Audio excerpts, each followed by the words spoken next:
So bali ngayon, yung diskarte naman kung paano manalo o kumita ng malaki dito sa Animal World yung ituturo ko sa inyo. Kung kahapon sa Dragon Tiger, pattern yung tinuro ko sa inyo, dito pattern pa rin ako titingin para manalo dito sa Animal World. Kung nakikita nyo, ang dami ng beses lumabas itong rabbit, 16 na, tapos 9 pa lang itong swallow, times 6 yan, pinakamababa sa tatamaan. So sa akin, para sa akin, yan yung pinakamadalas na tumama dito. Kadalasan, ang nangyayari dito, pantay lang yung result niyan. So ngayon, masyadong mahaba yung distance ng result na tumama itong rabbit dito sa swallow. So tumaya ako dito ng 1K sa swallow, 500 naman sa rabbit. So yan, unang taya, tama tayo, nag-swallow agad. So times 6 yan, 1K ang taya natin, bali magiging 6,000 yan. So dito, bali gagawin ko, pupukusan ko itong dalawang to times 6.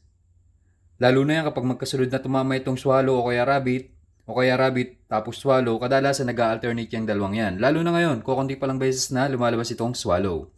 So magsaswallow ulit ako dito. Taya ako ng 1K, sa rabbit 1K pa rin. Sa dalawang yan, tingnan natin. So yan, mukhang magra-rabbit, bumagal na. So mag-rabbit ka? So nag-rabbit nga. So another 6K yan dahil 1K times 6. Dito mabilis manalo. Kung wala kang diskarte, mabilis ka rin matatalo. Total balance natin 42K, 105. So panalo na agad tayo ng 9K plus o 8K plus. So dito pa rin ako, magsaswallow ako dito. Nakikita nyo, alternate na siya. Rabbit swallow, yung lumabas. Rabbit swallow, rabbit. So 1.5 ako dito sa swallow, 500 naman sa rabbit. So yan, bumagal na, mukhang magsaswallow nga. So tama yung hinala ko. Mag-alternate talaga to, asahan natin. Dahil masyadong malaki yung agwat ng result itong rabbit dito sa swallow. Kadalasan, isa lang yung pagitan niyan, dalawa, hindi nagkakalayo. So ngayon kasi, 7 yung pagitan. So kanina 6. 10 beses pa lang na lumalabas o 10 beses pa lang lumalabas itong swallow. 17 beses na lumabas itong rabbit. So rabbit naman ako dito. Dahil mukhang malaking chance na mag-alternate to. So yun, lumampas sa rabbit. Buti na lang nag-iwan tayo ng taya ng 500 dito sa swallow. So total balance na natin. May kabig tayong 950, 49K, 705.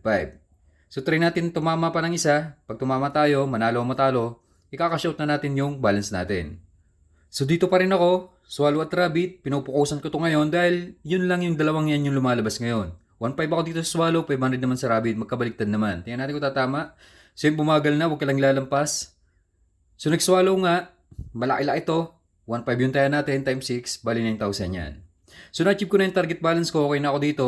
Kakashot ko na to. Pero bago tayo mag-exit, tingnan natin kung magtutuloy-tuloy pa rin tong swallow at rabbit. Total balance natin 56K, 355. So panalo na tayo ng 20K plus.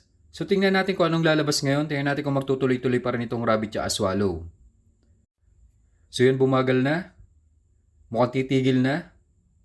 So nag-rabbit pa. So sayang, tama sana tayo kung tumaya ulit tayo dito sa rabbit at swallow. So okay na ako dito. Magkakashot na ako ng 20K.